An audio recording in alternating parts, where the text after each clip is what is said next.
বন্ধুরা, সয়াবিনগুলোকে আমি একটু ম্যারিনেট করে নেব। স্বাদ মতো নুন, আর দিয়ে দেবো হলুদ গুঁড়ো, লঙ্কা গুঁড়ো, আর দিয়ে দিলাম বেসন।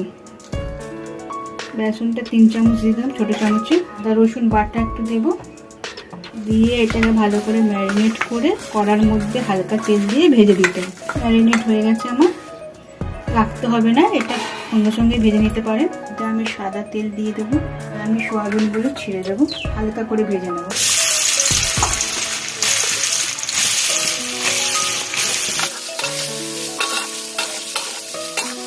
আঁচটা মিডিয়াম রাখবেন, না হলে তলায় লেগে যাবে সয়াবিনগুলো। আলু তা করে সিদ্ধ করে নিয়েছিলাম, এই আলুটা আমি নিয়ে নিলাম। এর মধ্যে একটুখানি লঙ্কার গুঁড়ো, 1 চামচ হলুদ গুঁড়ো, গোলমরিচ গুঁড়ো দিয়ে দেবো। দিয়ে এটাকে ভালো করে ম্যারিনেট করে রেখে দিচ্ছি। সয়াবিনগুলো ভাজা হয়ে গেলে আমি এই আলুগুলো লাল লাল করে ভেজে নেব।